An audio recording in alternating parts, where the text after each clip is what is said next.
அனைவருக்கும் வணக்கம். இது லைஃப்ஸ் லேர்ன் தமிழ். உங்கள் வாழ்க்கையை மேம்படுத்தும் பாடங்களை எளிமையாக கற்றுத்தரும் உங்கள் அன்பிற்குரிய தளம். நண்பர்களே, இந்த உலகத்திலேயே மிக கூர்மையான ஆயுதம் எது தெரியுமா? சீன நாட்டு வாளா இல்ல அமெரிக்காவோட அணு ஆயுதமா? கிடையாது. உங்கள் நாக்கின் நுனியில் இருக்கும் வார்த்தைதான் அந்த ஆயுதம். ஒரு சொல் ஒருத்தர வாழ வைக்கும், ஒரு சொல் ஒருத்தர வீழ்த்தும். ஒரு நாடு ஜெயிக்கிறதும் ஒரு நாடு அழியறதும் அங்க இருக்கிற தலைவன் எப்படி பேசுறான் அப்படிங்கறத பொறுத்ததுதான். சுமார் 2300 வருஷங்களுக்கு முன்னாடி வெறும் பேச்சாலையும் அறிவாலையும் ஒரு மாபெரும் சாம்ராஜ்யத்தையே நடுங்க வச்ச ஒருத்தர் இருந்தாரு. அவர்தான் மகா தந்திரவாதி சாணக்கியர். நந்த வம்சமே அவரை அவமானப்படுத்தியப்போ அவர் கத்திய தூக்கல. உன் வம்சத்தையே வேரோடு அழிப்பேன்னு ஒரு சபதம் போட்டார். அந்த ஒற்றை சொல் ஒரு பேரரசை அழிச்சு மௌரிய சாம்ராஜ்யத்தை உருவாக்குச்சு. அவர் வெறும் ராஜதந்திரி மட்டுமில்ல, ஒரு மாஸ்டர் கம்யூனிகேட்டர். இன்னைக்கு இருக்கிற 2026லயும் இது ரொம்ப முக்கியம். நீங்க ஒரு இன்டர்வியூ போனாலும் சரி, உங்க காதலியிடம் பேசினாலும் சரி, இல்ல ஆபீஸ்ல பாஸ் கிட்ட சேலரி இன்கிரிமெண்ட் கேட்டாலும் சரி, நீங்க எதை சொல்றீங்க அப்படிங்கறத விட அதை எப்படி சொல்றீங்கங்கிறது தான் மேட்டர். எனக்கு திறமை இருக்கு, ஆனா என்னால மத்தவங்க முன்னாடி பேச முடியல அப்படின்னு நீங்க ஃபீல் பண்றீங்களா? அப்போ உங்களுக்கானது தான் இந்த 40 நிமிடம். பேச தெரியாதவனுக்கு இந்த உலகம் ஒருபோதும் மரியாதை தர்றதில்ல. ஆனா பயப்படாதீங்க. பேசும் கலை அப்படிங்கிறது பிறப்பால் வர்றதில்ல, அது பயிற்சியால் வர்றது. இந்த வீடியோவின் இறுதியில் யாரிடம் பேசும்போதும் நீங்கள் ஒரு காந்தம் போல அவர்களை ஈர்க்கக்கூடிய ஒரு ஸ்பெஷல் போனஸ் டிப்ஸ் காத்திருக்கிறது. அதனால் வீடியோவை முழுமையாக பாருங்கள். இன்னைக்கு நாம பார்க்க போற அந்த சாணக்கியரின் 10 விதிகள் உங்கள் வாழ்க்கையை, உங்கள மத்தவங்க பார்க்கிற பார்வையை அப்படியே மாத்தப் போகுது. தயாரா இருக்கீங்களா? அந்த 10 ரகசிய ஆயுதங்களை உங்ககிட்ட ஒப்படைக்க நான் தயார். வாங்க போகலாம். சரி, காலம் பொன் போன்றது. சாணக்கியரின் அந்த 10 விதிகள் என்னவென்று பார்க்கலாமா? வாங்க வீடியோக்குள்ள போலாம். விதி 1. மௌனம் ஒரு சிறந்த ஆயுதம். நம்ம எல்லாருக்கும் ஒரு பழக்கம் உண்டு. ஒரு விவாதம் நடக்கும்போது, இல்ல யாராவது நம்மள விமர்சனம் பண்ணும்போது உடனே பதில் சொல்லணும்னு துடிப்போம். அவன் அப்படி சொல்லிட்டான், நான் சும்மா விட மாட்டேன் அப்படின்னு வார்த்தைகளை கொட்டுவோம். ஆனா கொட்டி முடிச்சதுக்கு அப்புறம் தான் யோசிப்போம், தேவையில்லாம பேசிட்டோமோ அப்படின்னு. சாணக்கியர் சொல்ற முதல் விதி, மௌனம் ஒரு சிறந்த ஆயுதம். ஆயுதம்னாலே மத்தவங்கள காயப்படுத்துறதுன்னு நினைக்கும். ஆனா மௌனம் அப்படிப்பட்ட ஆயுதம் கிடையாது. இது உங்கள பாதுகாக்கிற கவசம். அதே சமயம் எதிரில இருக்கிறவங்களை யோசிக்க வைக்கிற ஒரு மிகப்பெரிய யுக்தி. ஏன் மௌனமா இருக்கணும்? சாணக்கியர் ஒரு தத்துவத்தை சொல்றாரு. யார் ஒருவன் தன் நாவை அடக்குகிறானோ அவன் தன் அறிவை வளர்க்கிறான். நம்ம அதிகமா பேசும்போது நம்மளோட பலவீனம் என்ன, நம்மளோட ரகசியம் என்னன்னு மத்தவங்களுக்கு ஈஸியா தெரிஞ்சிடும். ஆனா நீங்க அமைதியா இருக்கும்போது உங்களால மத்தவங்கள கவனிக்க முடியும். அவங்க என்ன நினைக்கிறாங்க, அவங்க அடுத்த மூவ் என்னவா இருக்கும்னு உங்களால கணிக்க முடியும். எதிரி உங்களை திட்டும்போது நீங்க பதிலுக்கு கத்துனா அந்த சண்டை சமமா இருக்கும்.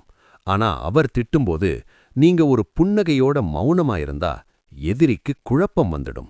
இவன் அவ்வளவு பேசுறோம், இவன் ஏன் அமைதியா இருக்கான், இவன் மனசுல என்ன ஓடுது? இந்த பயம்தான் உங்களோட வெற்றி. ஒருமுறை சாணக்கியர்கிட்ட ஒருத்தர் கேட்டாராம், மன்னர் உங்களை அவமானப்படுத்தியும் நீங்க ஏன் அமைதியா இருந்தீங்க அப்படின்னு. அதுக்கு சாணக்கியர் சொன்னாராம், ஆழமான அமைதிக்கு பின்னாடிதான் மிகப்பெரிய சுனாமி ஒளிஞ்சிருக்கும். என் மௌனம் என் கோபத்தை அடக்கல, என் அடுத்த திட்டத்தை செதுக்குது. இதை இப்போ உங்க லைஃப்ல யோசிச்சு பாருங்க. ஆபீஸ்ல உங்க மேல ஒரு தப்பு சொல்றாங்க, இல்ல வீட்ல ஒரு வாக்குவாதம் வருது. அந்த இடத்துல கத்தாம ஒரு 2 நிமிஷம் மௌனமா இருந்து பாருங்க. அந்த அமைதி அந்த இடத்தோட டென்ஷனை குறைக்கும். நீங்க தெளிவா யோசிச்சு பேசும்போது உங்க வார்த்தைக்கு ஒரு வெயிட் இருக்கும். புத்திசாலிங்க பேச வேண்டிய நேரத்துல மட்டும்தான் பேசுவாங்க. சரி, மௌனமா இருக்கிறது அவ்வளவு ஈஸியா? கண்டிப்பா இல்ல. அது ஒரு கலை. இன்னைக்கு நீங்க ஒரு சின்ன முயற்சி பண்ணுங்க. இன்னைக்கு முழுசும் யாராவது உங்களை கோபப்படுத்தினா உடனே ரியாக்ட் பண்ணாதீங்க. மனசுக்குள்ள 10வது வரைக்கும் எண்ணுங்க. அமைதியா இருங்க. அப்போ உங்களுக்கு தெரியும், மௌனம் மத்தவங்கள தண்டிக்கிறதுக்காக இல்ல, உங்களோட நிம்மதியையும் மரியாதையையும் காப்பாத்திக்கிறதுக்காகன்னு. மௌனம் உங்கள பலவீனமானவரா காட்டாது, உங்கள ஒரு மர்மமான மற்றும் வலிமையான மனிதரா காட்டும். நினைவுல வச்சுக்கோங்க, சிங்கம் கர்ஜிக்கும்போது தான் வேட்டையாடும்னு இல்ல, அது பதுங்கி அமைதியா இருக்கும்போது தான் அதிக பயத்தை உருவாக்குது. அடுத்த விதியில சாணக்கியர் வார்த்தைகளை எப்படி தேனா மாத்துறதுன்னு சொல்லியிருக்காரு. அதை இப்ப பாப்போம். விதி 2. இனிமையாக பேசுங்கள். வாழ்க்கையில ஒருத்தரை நம்ம பக்கம் ஈர்க்கிறதுக்கு அவங்களுக்கு பெரிய பரிசு கொடுக்கணும்னு அவசியம் இல்ல. ஒரு சின்ன புன்னகையும் 2 இனிமையான வார்த்தைகளும் போதும். உங்களுக்கே ஒரு அனுபவம் இருந்திருக்கும். ஒரு கடைக்கு போறீங்க. அங்க இருக்கிறவர் ரொம்ப கடுமையா நடந்துக்கிறாரு. அதே பொருளை இன்னொரு கடையில ஒருத்தர் ரொம்ப அன்பா, வாங்க சார் எப்படி இருக்கீங்கன்னு கேட்டு விக்கிறாரு. நீங்க மறுபடியும் எந்த கடைக்கு போறீங்க? அந்த அன்பான வார்த்தைக்காகவே 2வது கடைக்கு தான் போவீங்க. சாணக்கியர் சொல்றாரு, இனிமையான பேச்சு என்பது கையில் காசு செலவில்லாத ஒரு மிகப்பெரிய சொத்து. ஒரு மனிதன் தன் நாவால் ஒரு சாம்ராஜ்யத்தையே கட்டியாள முடியும். அதே நாவால் அதை அழிச்சிடவும் முடியும். நம்ம பல நேரங்கள்ல நினைக்கிறோம், நான் உண்மையத்தான் பேசுறேன், அது கசப்பா இருந்தா எனக்கு என்ன அப்படின்னு. உண்மை கசப்பா தான் இருக்கும்.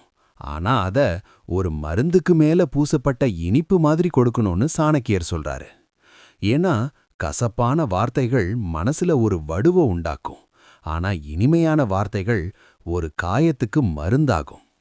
சாணக்கியர் ஒரு தத்துவத்தை சொல்றாரு. வறுமை என்பது கையில் காசு இல்லாததல்ல, நாவில் இனிமை இல்லாததுதான் உண்மையான வறுமை.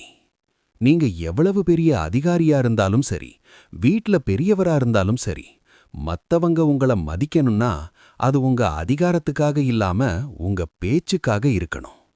ஒருமுறை சாணக்கியர் சந்திரகுப்தர் கிட்ட சொன்னாரா, ஒரு வேடன் பறவையை பிடிக்கிறதுக்கு முன்னாடி எவ்வளவு இனிமையா ஒரு இசைய வாசிக்கிறான் பாத்தியா? அந்த இசை பறவைய மயக்குது. அதுபோல ஒரு தலைவன் மக்களை தன் பக்கம் இழுக்க அவனோட வார்த்தைகள் தேனை விட இனிப்பா இருக்கணும். இனிமையா பேசுறதுனா பொய் சொல்றது இல்ல ஒருத்தரை ஐஸ் வைக்கிறது இல்ல. அது அவங்களுக்கு கொடுக்க வேண்டிய மரியாதையை கொடுத்து அவங்க மனசு நோகாம பேசுறது. உதாரணத்துக்கு, உங்ககிட்ட ஒருத்தர் ஒரு தப்பான ஐடியா சொல்றாரு. இது ரொம்ப மொக்க ஐடியான்னு சொல்றதுக்கும், உங்க முயற்சி நல்லா இருக்கு, ஆனா இதை இன்னும் கொஞ்சம் இப்படி மாத்தி யோசிக்கலாமேன்னு சொல்றதுக்கும் வித்தியாசம் இருக்கு இல்லையா? அந்த 2வது விதம்தான் சாணக்கியரோட ராஜதந்திரம். இன்னைக்கு ஒரு சின்ன சேலஞ்ச் எடுத்துப்போமே. இன்னைக்கு நீங்க சந்திக்கிற 5 பேர், அது உங்க வீட்ல இருக்கிறவங்களா இருக்கலாம், ஆஃபீஸ் செக்யூரிட்டியா இருக்கலாம், இல்ல ஒரு டெலிவரி பாயா இருக்கலாம். அவங்க கிட்ட ஒரு நிமிஷம் அதிகமா ஒதுக்கி ரொம்ப இனிமையா பேசி பாருங்க. அவங்க முகத்துல வர்ற அந்த சிரிப்பு உங்களுக்கே ஒரு பெரிய திருப்தியை கொடுக்கும். ஞாபகம் வச்சுக்கோங்க, பாம்போட விஷம் அதோட பல்லுல இருக்கு, தேளோட விஷம் அதோட கொடுக்குல இருக்கு. ஆனா ஒரு மனுஷனோட விஷம் அவனோட வார்த்தைகள்ல இருக்கு. அந்த விஷத்தை எடுத்துட்டு அமுதா மாத்துறது உங்க கையில தான் இருக்கு. உங்க வார்த்தைகள் மத்தவங்களுக்கு வெளிச்சமா இருக்கட்டும். சரி, இந்த இனிமையான பேச்சு மட்டும் போதுமா? இல்ல இடம் பொருள் ஏவல் முக்கியமா? சாணக்கியரோட 3வது விதி ரொம்ப ஆச்சரியமானது. அத அடுத்த பார்ட்ல பாப்போம். விதி 3. காலத்தையும் இடத்தையும் அறிதல். நம்ம எல்லார்கிட்டையும் ஒரு பழக்கம் உண்டு. ஒரு நல்ல விஷயம் தோணுச்சுன்னா அத உடனே சொல்லிடணும்னு நினைப்போம். ஆனா அந்த விஷயம் யார் முன்னாடி சொல்றோம், எந்த நேரத்துல சொல்றோம்னு யோசிக்கிறதே இல்ல. ஒரு சின்ன உதாரணம். உங்க நண்பர் ஒரு பெரிய நஷ்டத்துல கவலையா உட்கார்ந்திருக்காரு.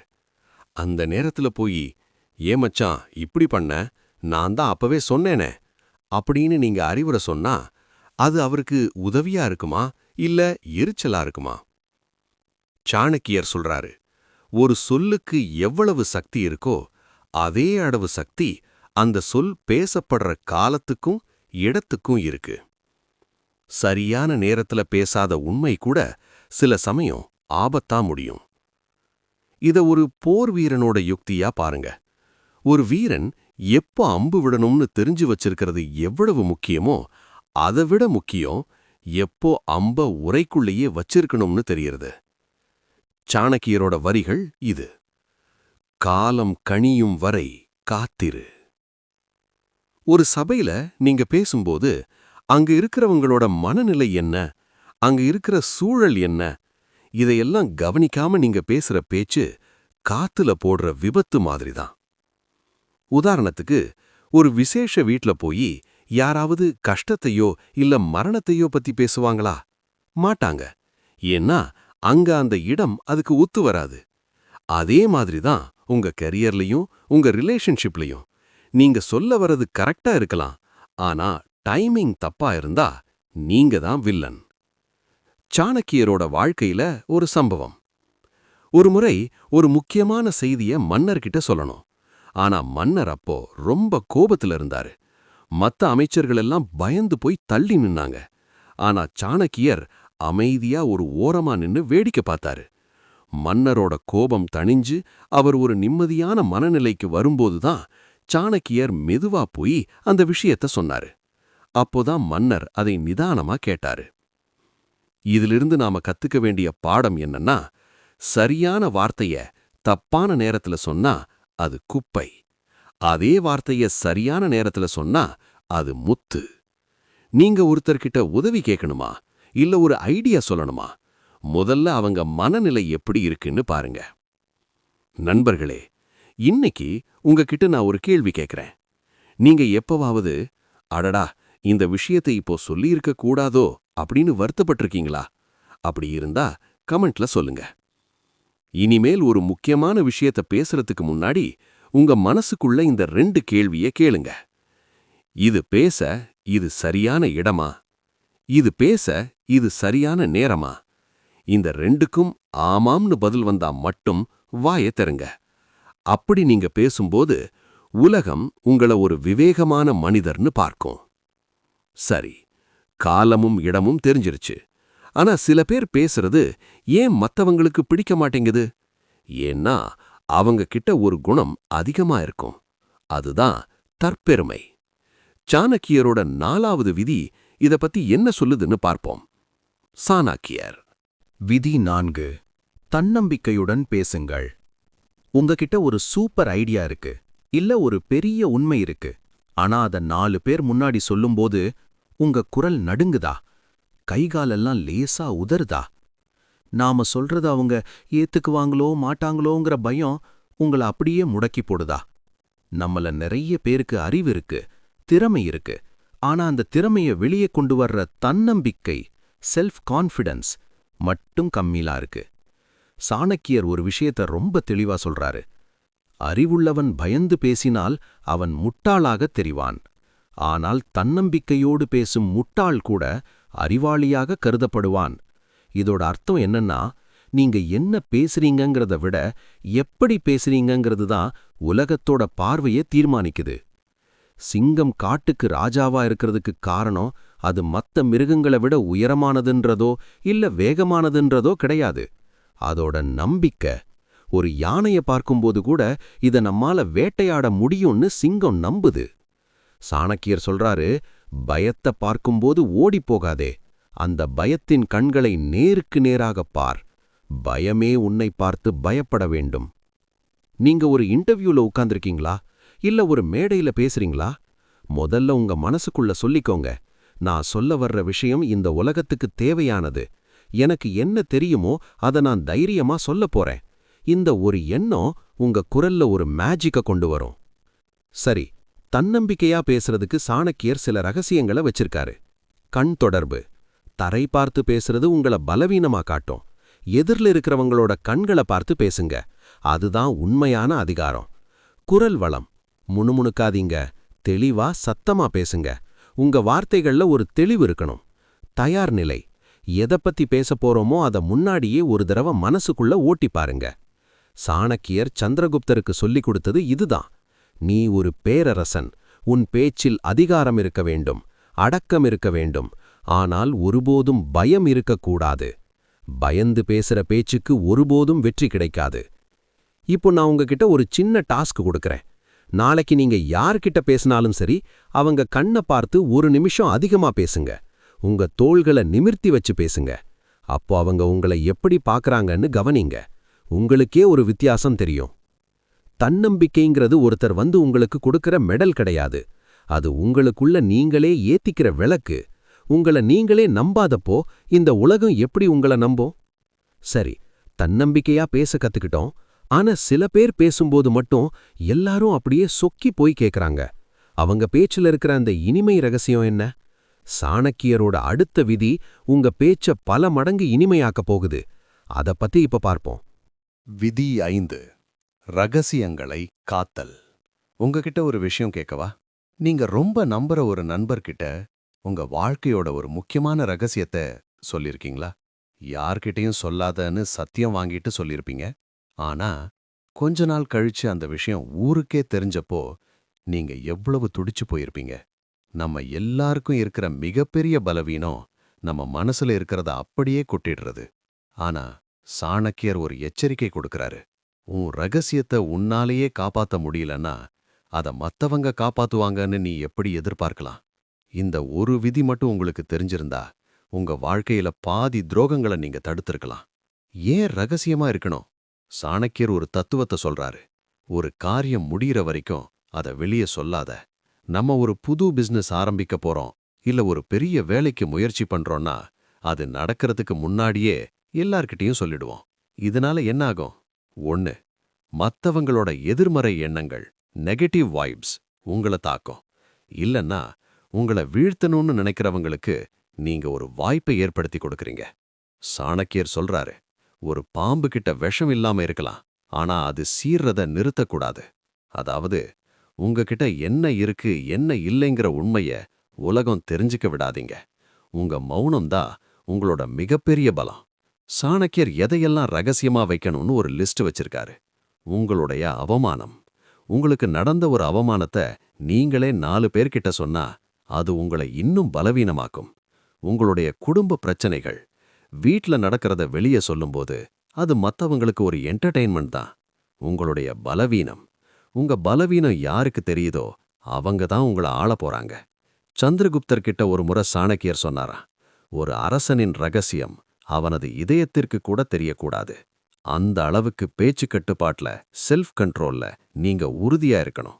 நண்பர்களே, இன்னையிலிருந்து ஒரு விஷயத்தை பழகிக்கோங்க. பேசணுங்கிற ஆசை வரும்போது ஒரு நிமிஷம் யோசிங்க. இதை இப்போ சொல்றதுனால எனக்கு என்ன லாபம் அப்படின்னு. பதில் ஒண்ணுமில்லன்னு வந்தா தயவு செஞ்சு அமைதியா இருங்க. அதிகமா பேசாதவங்களத்தான் இந்த உலகம் ஒரு மர்மமான மனிதரா பார்க்கும். மர்மமா இருக்கிறவங்க மேலதான் மத்தவங்களுக்கு ஒரு மரியாதையும் பயமும் இருக்கும்.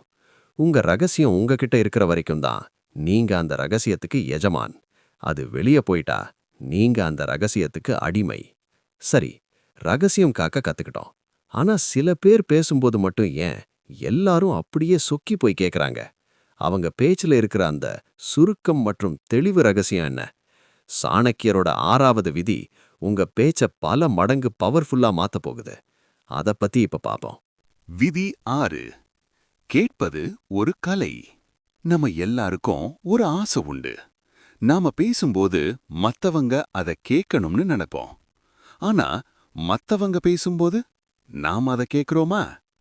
இயற்கை நமக்கு 2 காதுகளையும் ஒரே ஒரு வாயையும் கொடுத்திருக்கு. அதுக்கு என்ன அர்த்தம் தெரியுமா? நாம பேசுறத விட 2 மடங்கு அதிகமா கேட்கணும்னு அர்த்தம். ஆனா நாம என்ன பண்றோம்? மத்தவங்க பேசி முடிக்கிறதுக்கு முன்னாடியே அவங்களுக்கு என்ன பதில் சொல்லலாம்னு மனசுக்குள்ள யோசிச்சுக்கிட்டு இருப்போம். சாணக்கியர் சொல்றாரு, ஒரு சிறந்த பேச்சாளனாவதற்கு முன்னால் நீ ஒரு சிறந்த கேட்பவனாக இரு. ஏன்னா கேட்கிறவங்க தான் உலகத்தையே கவனிக்கிறாங்க. பேசுறவங்க அவங்களுக்கு தெரிஞ்சத மட்டும்தான் சொல்றாங்க. சாணக்கியரோட பார்வையில கேட்பது ஒரு சாதாரண விஷயம் இல்ல, அது ஒரு மிகப்பெரிய இன்ஃபர்மேஷன் கேதரிங். நீங்க அமைதியா மத்தவங்க பேசுறத கேட்கும்போது அவங்களோட பலம் என்ன, அவங்களோட பலவீனம் என்ன, அவங்க எதை மறைக்கிறாங்கன்னு எல்லாமே உங்களுக்கு தெரிஞ்சிடும். சாணக்கியர் ஒரு தத்துவத்தை சொல்றாரு. அறிவு என்பது ஒரு கடல் போன்றது. நீ பேசும்போது ஒரு துளி நீரை வெளியிடுகிறாய். ஆனால் கேட்கும்போது ஒரு கடலையே உனக்குள் இழுக்கிறாய். நீங்க ஒரு மேனேஜரா இருக்கலாம், ஒரு அப்பாவா இருக்கலாம், இல்ல ஒரு காதலனா இருக்கலாம். நீங்க மத்தவங்க சொல்றத காது கொடுத்து கேட்டாலே அவங்க மனசுல உங்களுக்கு ஒரு தனி இடம் கிடைச்சிடும். இவர் நம்மள புரிஞ்சுக்கிறாருங்கிற அந்த உணர்வு தான் ஒரு மனுஷனை உங்க பக்கம் இழுக்கும். சரி, கேக்குறதுன்னா சும்மா வேடிக்கை பார்க்கறதில்ல. அதுக்கு சாணக்கியர் சில வழிகளை சொல்றாரு. 1. கவனச்சிதறல் இல்லாம கேக்குறது. ஒருத்தர் பேசும்போது போனை பார்க்கறது, இல்ல வேற எங்கேயோ வேடிக்கை பார்க்கறது அவங்கள அவமானப்படுத்துறதுக்கு சமம். அவங்க கண்களை பார்த்து பேசுங்க. 2. இடைமறிக்க கூடாது. அவங்க பேசி முடிக்கிற வரைக்கும் பொறுமையா இருங்க. அவங்க சொல்ல வர்ற முழு கருத்தையும் உள்வாங்குங்க. 3. உடல் மொழி. அவங்க பேசும்போது லேசா தலைய ஆட்டுறது, அப்படின்னு சொல்றது அவங்களுக்கு ஒரு நம்பிக்கையை தரும். சாணக்கியர் சந்திரகுப்தர்கிட்ட சொன்னாரா, மன்னனே, உன் அமைச்சர்கள் சொல்வதை கேள். அவர்கள் சொல்லும் 1000 வார்த்தைகளில் ஒரு வார்த்தை உன் சாம்ராஜ்யத்தை காப்பாற்றலாம். அந்த ஒரு வார்த்தையை தவறவிடக்கூடாதுன்னா நீங்க சிறந்த லிசனரா இருக்கணும். இன்னைக்கு உங்ககிட்ட ஒரு சின்ன வேண்டுகோள். இன்னைக்கு உங்க வீட்ல இருக்கிறவங்க கிட்ட இல்ல நண்பர்கிட்ட உன் நாள் எப்படி போச்சுன்னு கேளுங்க. அவங்க சொல்லும்போது குறுக்க பேசாம முழுசா 5 நிமிஷம் கேளுங்க. அன்னைக்கு அவங்க உங்க மேல காட்டுற அன்பு முன்ன விட அதிகமா இருக்கும். நினைவுல வச்சுக்கோங்க, பேசுறதுனால உங்களுக்கு தெரிஞ்சதுதான் வெளியே வரும். ஆனா கேட்கறதுனால உங்களுக்கு தெரியாத பல விஷயங்கள் உள்ள போகும். சரி, மௌனமா இருக்க கத்துக்கிட்டோம், இனிமையா பேச கத்துக்கிட்டோம், கேட்கவும் கத்துக்கிட்டோம். ஆனா ஒரு விவாதத்துல நம்ம எதிராளிய எப்படி வார்த்தையாலேயே வீழ்த்துறது? சாணக்கியரோட 7வது விதி தர்க்கம் பத்தி என்ன சொல்லுதுன்னு பாப்போம். விதி 7. அர்த்தமுள்ள சொற்கள்.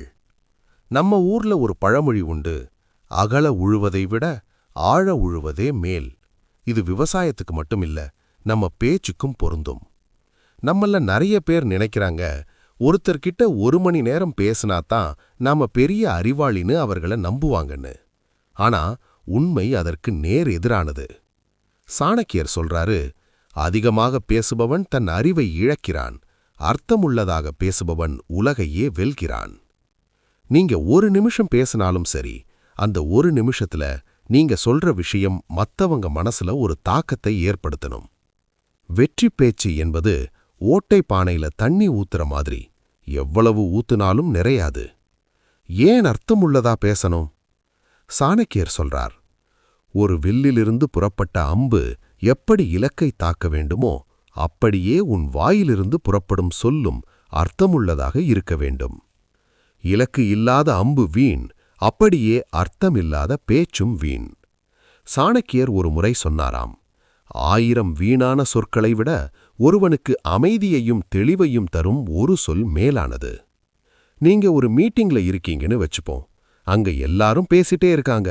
ஆனா நீங்க கொஞ்ச நேரம் அமைதியா இருந்துட்டு கடைசியா ஒரே ஒரு பாயிண்ட் சொல்றீங்க. அந்த பாயிண்ட் அந்த பிரச்சனைக்கு தீர்வா இருந்தா அங்க யாருக்கு மரியாதை கிடைக்கும்? உங்களுக்குத்தான். சரி, நம்ம பேசுறது அர்த்தமுள்ளதா இருக்கிறதுன்னு எப்படி தெரிஞ்சுக்கிறது? சாணக்கியர் ஒரு 3 ஃபில்டர்கள் வச்சிருக்காரு. 1. தேவை. இப்போ நான் சொல்ல போற விஷயம் அவசியமா? இதனால யாருக்காவது பயன் இருக்கா? 2. ஆதாரம். நான் சொல்றதுக்கு ஏதாவது அடிப்படை இருக்கா, இல்ல சும்மா காத்துல அடிச்சு விடுறனா? 3. சுருக்கம். இதை இன்னும் கம்மியான வார்த்தையில சொல்ல முடியுமா? சாணக்கியர் சந்திரகுப்தருக்கு சொல்லிக் கொடுத்தது இதுதான். மன்னனே, உன் சொற்கள் வைரத்தைப் போல இருக்கட்டும். வைரம் சின்னதா இருந்தாலும் மதிப்பு அதிகம். உன் பேச்சும் அப்படித்தான் இருக்கணும். அதிகம் பேசாதீங்க, ஆனா பேசுறத ஆழமா பேசுங்க. இன்னைக்கு ஒரு சின்ன பயிற்சி. இன்னைக்கு நீங்க யார்கிட்ட பேசினாலும் வளவளன்னு பேசாம சொல்ல வர விஷயத்த 2 வரியில சொல்லி பாருங்க. உதாரணம், எனக்கு ஒரு உதவி வேணும்னு நேரடியா கேட்கறது. அதற்கு முன்னாடி 1/2 மணி நேரம் சுத்தி வளைச்சு பேசுறது. வித்தியாசம் இருக்கு இல்லையா? நினைவில் வைத்துக் கொள்ளுங்கள், அதிகமா பேசுறவங்க ரகசியத்தை தொலைப்பாங்க, ஆனா அளவா பேசுறவங்க அதிகாரத்தை பிடிப்பாங்க. உங்க வார்த்தைகள் மத்தவங்களுக்கு ஒரு பாடமா இருக்கணுமே, ஒரு இரைச்சலா இல்லாம. சரி, அர்த்தமுள்ளதா பேச கத்துக்கிட்டோம். ஆனா சில சமயம் நாம பேசுறது ஏன் மத்தவங்களுக்கு கோபத்தை உண்டாக்குது? நம்ம உணர்ச்சிகளை பேச்சுல எப்படி கட்டுப்படுத்துறது? சாணக்கியரோட 8வது விதி உங்க இமோஷனல் இன்டெலிஜென்ஸ் பத்தி பேசப் போகுது. அத அடுத்த பார்ட்ல பாப்போம். விதி 8. சுருக்கமாக பேசுதல். நண்பர்களே, இன்னைக்கு உலகத்துல எல்லாருக்கும் இருக்கிற ஒரே ஒரு பொதுவான விஷயம் எது தெரியுமா? நேரம். ஒருத்தரோட நேரத்தை நீங்க வீணாக்குறீங்கன்னா அவரோட வாழ்க்கையிலிருந்து ஒரு பகுதியை நீங்க திருடுறீங்கன்னு அர்த்தம். நம்மள பல பேர் ஒரு சின்ன விஷயத்த சொல்றதுக்கு அரை மணி நேரம் எடுத்துப்போம். ஆனா சாணக்கியர் சொல்றாரு, சுருக்கமாக பேசுபவன் அறிவாளி, வளவளவென்று பேசுபவன் கோமாளி. ஏன் தெரியுமா? நீங்க எவ்வளவு அதிகமா பேசுறீங்களோ அவ்வளவு அதிகமா நீங்க தப்பு பண்றதுக்கு வாய்ப்பு இருக்கு. அதே சமயம் சுருக்கமா பேசும்போது உங்க வார்த்தைகளுக்கு ஒரு மிடுக்கு, அத்தாரிட்டி கிடைக்குது. சாணக்கியரோட அர்த்த சாஸ்திரத்துல ஒரு விஷயம் இருக்கு. ஒரு தூதுவன் எப்படி இருக்கணும்னா, அவன் சொல்ல வர்ற விஷயத்த மிக குறைந்த வார்த்தைகள்ல ஆனா ஆழமா சொல்லணும். ஏன்னா அதிகமா பேசுறவங்க ரகசியங்களை தானாவே உளறிடுவாங்க. சாணக்கியர் ஒரு தத்துவத்தை சொல்றாரு. கடலில் மூழ்கி முத்தெடுப்பது போல உன் வார்த்தைகள் இருக்க வேண்டும். கடல் எவ்வளவு பெருசு, ஆனா அதுல இருக்கிற முத்து எவ்வளவு சின்னது. அந்த முத்து மாதிரி தான் உங்க பேச்சு இருக்கணும். உதாரணத்துக்கு, ஒரு மீட்டிங்ல உங்க பாஸ் ஒரு கேள்வி கேட்கிறாரு. அதுக்கு நீங்க ஆமாம் இல்ல இல்லன்னு பதில் சொல்லிட்டு அதுக்கான காரணத்தை ஒரு வரியில சொன்னா உங்க மேல ஒரு தனி மரியாதை வரும். அதை விட்டுட்டு கதையா சொல்ல ஆரம்பிச்சா இவனுக்கு விஷயம் தெரியல, அதான் சுத்தி வளைக்கிறான்னு அவங்க முடிவு பண்ணிடுவாங்க. சரி, சுருக்கமா பேச பழகிக்கிறது எப்படி? இதுக்கு சாணக்கியர் சில உத்திகளை வச்சிருக்காரு. 1. முக்கிய கருத்தை முதல்ல சொல்லுங்க. வளவளன்னு ஆரம்பிக்காம நீங்க என்ன சொல்ல வரீங்களோ அத முதல்லயே சொல்லிடுங்க. அதுக்கப்புறம் தேவைப்பட்டா விளக்கம் கொடுங்க. 2. வார்த்தைகளை செதுக்குங்க. ஒரு வாக்கியத்துல தேவையில்லாத வார்த்தைகளை தூக்கி போடுங்க. எனக்கு தோணுது, உண்மைய சொல்ல போனா இதெல்லாம் தேவையே இல்லாத வார்த்தைகள். 3. மத்தவங்க நேரத்தை மதிங்க. நீங்க பேச ஆரம்பிக்கும் போதே இத ஒரு 2 நிமிஷத்துல சொல்லி முடிச்சிடுறேன்னு சொல்லிட்டு ஆரம்பிங்க. அப்பதான் அவங்க கவனமா கேட்பாங்க. சாணக்கியர் சந்திரகுப்தர் கிட்ட சொன்னாராம், மன்னனே, உன் கட்டளைகள் சுருக்கமாக இருக்கட்டும். அப்போதுதான் மக்கள் அதை எளிதாக புரிந்து கொண்டு செயல்படுவார்கள். குழப்பமான பேச்சு குழப்பமான விளைவுகளைத்தான் தரும். இன்னைக்கு ஒரு சின்ன சேலஞ்ச். இன்னைக்கு நீங்க ஒரு வாட்ஸ்அப் மெசேஜ் அனுப்புனாலும் சரி, இல்ல ஒரு ஃபோன் கால் பேசினாலும் சரி, அத வழக்கத்தை விட பாதி நேரத்துல பேசி முடிங்க. அப்ப பாருங்க, நீங்க சொல்ல வந்த விஷயம் எவ்வளவு தெளிவா போய் சேருதுன்னு.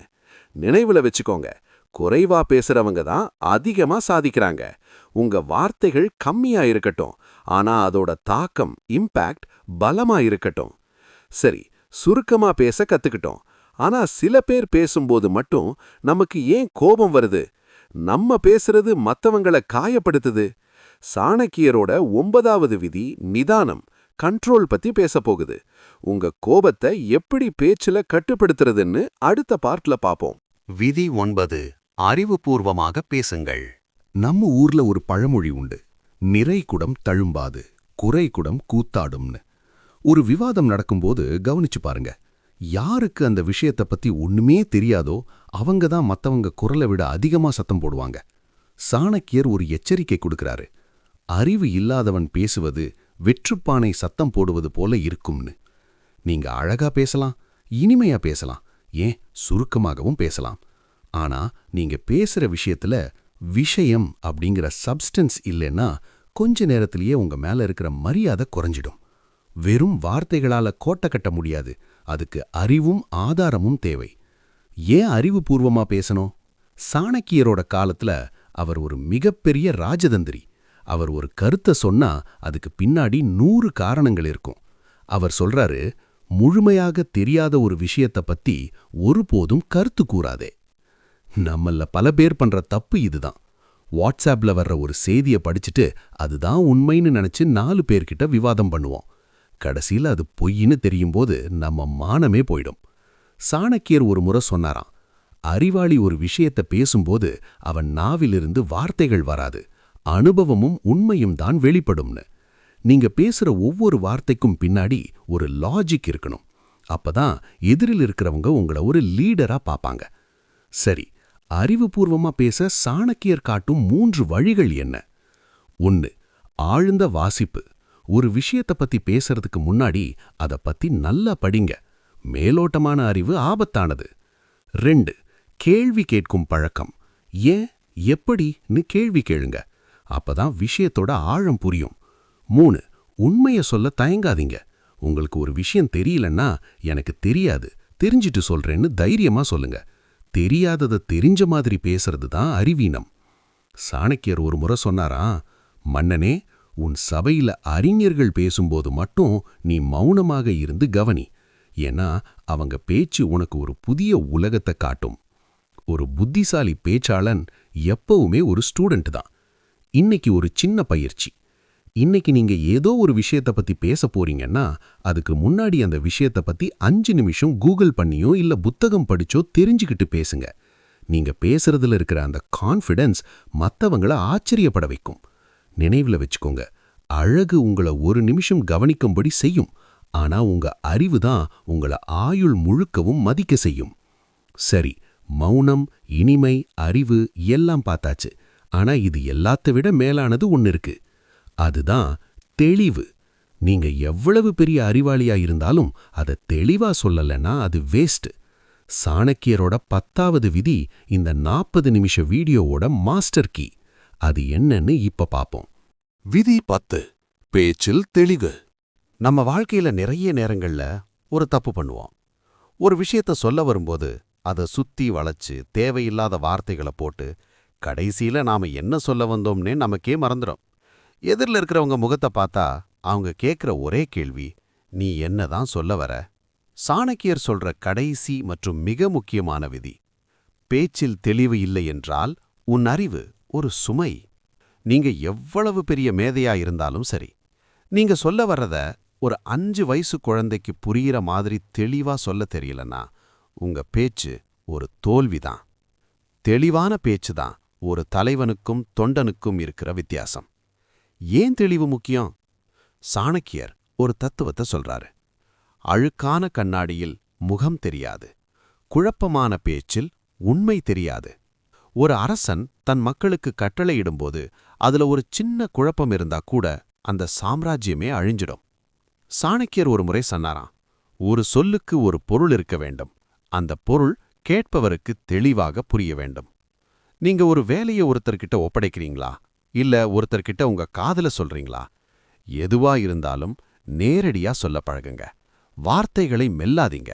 சொல்ல வந்ததை சொல்லிட்டு அமைதியா இருங்க. அந்த தெளிவுதான் உங்க மேல ஒரு நம்பிக்கையை உருவாக்கும். சரி, பீச்சில தெளிவு வர சாணக்கியர் காட்டும் வழிகள் என்ன? 1. சிந்தனை தெளிவு, கிளாரிட்டி ஆஃப் தாட். பேசுறதுக்கு முன்னாடி உங்க மனசுல அந்த விஷயம் தெளிவா இருக்கணும். உங்களுக்கு புரியாதத மத்தவங்களுக்கு புரிய வைக்க முடியாது. 2. எளிமையான சொற்கள். பெரிய பெரிய வார்த்தைகளை போட்டு பேசினாதான் அறிவாளின்னு நினைக்காதீங்க. எளிமையான வார்த்தைகள் தான் இதயத்தை தொடும். 3. நேரடியான அணுகுமுறை. சுத்தி வளைக்காதீங்க, இதுதான் விஷயம்னு ஆரம்பத்திலேயே சொல்லிடுங்க.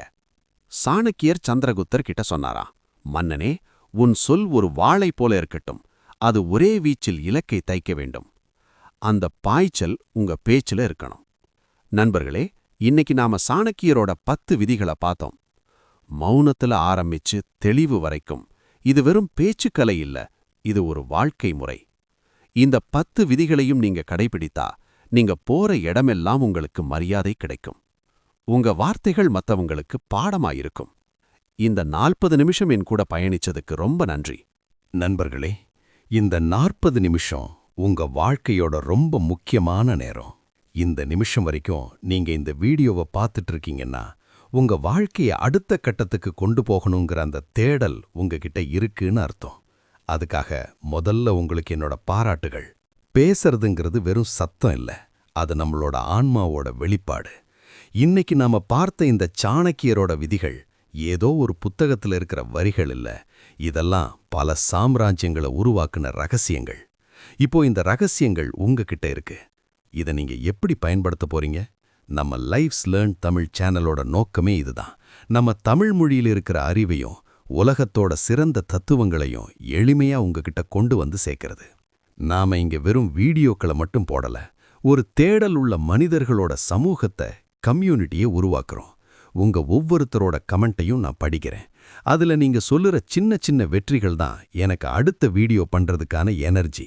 நீங்க ஒரு இன்டர்வியூல ஜெயிச்சாலும் சரி, இல்ல வீட்ல ஒரு பிரச்சனையை தெளிவா பேசி தீர்த்தாலும் சரி, அதை என்கிட்ட பகிர்ந்துக்கோங்க. நாம எல்லாரும் சேர்ந்து தான் வளரப்போறோம். இப்போ இந்த வீடியோ முடிஞ்சதும் ஒரு நிமிஷம் அமைதியா கண்ணை மூடி யோசிங்க. இந்த 10 விதிகள்ல எந்த ஒரு விதி உங்க வாழ்க்கைக்கு இப்போ ரொம்ப தேவையானது?